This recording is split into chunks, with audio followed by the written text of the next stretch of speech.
పశ్చిమాసియా యుద్ధంలో ఇరాన్ తీవ్రంగా ప్రతిఘటిస్తోంది. నతాంజ్ అణుశుద్ధి కేంద్రంపై దాడికి ప్రతీకారంగా ఇజ్రాయెల్ అణు పరిశోధనా కేంద్రాన్ని టార్గెట్ చేసింది.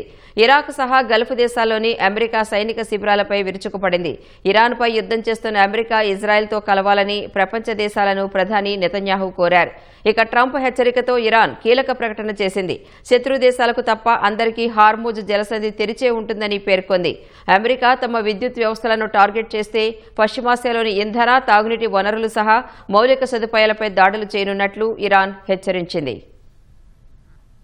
నతాంజ్ అణుశుద్ధి కేంద్రంపై జరిగిన దాడులపై ఇరాన్ ప్రతీకార దాడులను మరింత తీవ్రతరం చేసింది. తాజాగా ఇజ్రాయెల్ అణు పరిశోధనా కేంద్రాన్ని టార్గెట్ చేసింది. ఇరాన్ దాడులతో నెతన్యాహు సర్కార్ అప్రమత్తమైంది. దక్షిణ ఇజ్రాయెల్లో విద్యా సంస్థలకు రేపటి వరకు సెలవులు ప్రకటించింది. నెగెవ్, లాచిష్, డెడ్ సీ ప్రాంతాల్లో ఒకే చోట ఎక్కువ మంది గుమిగూడొద్దని సూచించింది. గత రాత్రి ఇరాన్ ప్రయోగించిన క్షిపణులు తమ రక్షణ వ్యవస్థను దాటుకుని దక్షిణ ప్రాంతంలో పడడంతో ఇజ్రాయెల్ ఈ నిర్ణయం తీసుకుంది. అటు 48 గంటల్లోపు హర్ముజ్ జలసంధిని తెరవకుంటే ఇస్లామిక్ రిపబ్లిక్ విద్యుత్ వ్యవస్థలను సర్వనాశనం చేస్తానన్న అమెరికా అధ్యక్షుడు డొనాల్డ్ ట్రంప్ హెచ్చరికలపై ఇరాన్ తీవ్రంగా స్పందించింది. పశ్చిమాసియాలోని ఇంధన, తాగునీటి వ్యవస్థలతో పాటు మౌలిక సదుపాయాలను టార్గెట్ చేయనని హెచ్చరించింది. శత్రు దేశాలకు తప్ప అందరికీ హర్ముజ్ జలసంధి తెరిచే ఉంటుందని ఇరాన్ పేర్కొంది.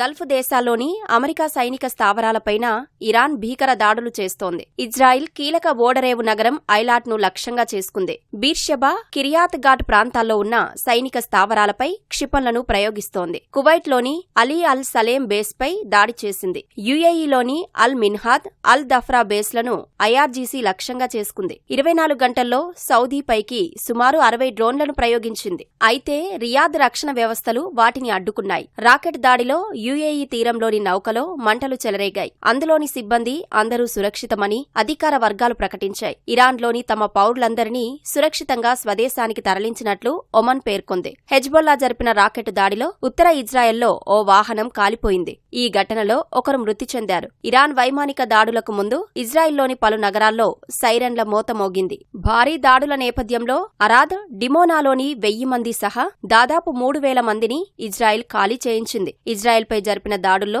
200 మందికి పైగా మృతి చెందినట్టు ఇరాన్ ప్రకటించగా ఐడీఎఫ్ తోసిపుచ్చింది. 180 మంది గాయపడగా వారిలో పలువురి పరిస్థితి విషమంగా ఉన్నట్టు ఐడీఎఫ్ పేర్కొంది. ఇరాక్ కేంద్రంగా కార్యకలాపాలు నిర్వహిస్తున్న ఇస్లామిక్ రెసిస్టెన్స్ ఇన్ ఇరాక్ అనే సంస్థ ఇరాన్కు మద్దతుగా రంగంలోకి దిగింది. ఇరాక్, గల్ఫ్ దేశాల్లోని అమెరికా సైనిక స్థావరాలను లక్ష్యంగా చేసుకున్నట్లు తెలిపింది. మొత్తం 21 లక్ష్యాలపై దాడులు చేసినట్లు ఇస్లామిక్ రెసిస్టెన్స్ ఇన్ ఇరాక్ సంస్థ పేర్కొంది.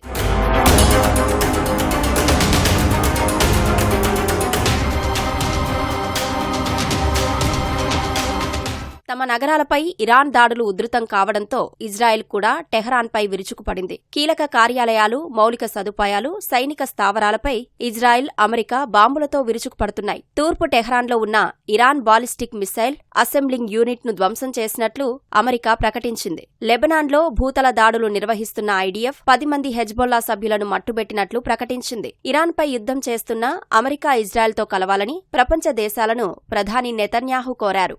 పశ్చిమాసియా యుద్ధం రోజురోజుకు తీవ్ర రూపం దాలుస్తుండటంతో బ్రిటన్కు చెందిన అత్యంత శక్తివంతమైన అణుశక్తి జలంతర్గామి హెచ్ఎంఎస్ అన్సన్ అరేబియా సముద్రంలోకి చేరింది. హర్మూజ్ జలసంధికి సమీపంలో ఉన్నట్టు తెలుస్తోంది. అందులో 1600 కిలోమీటర్ల దూరంలోని లక్ష్యాలను ఛేదించగల తోమహాక్ క్షిపణులు, టార్పెడోలు ఉన్నట్టు సమాచారం.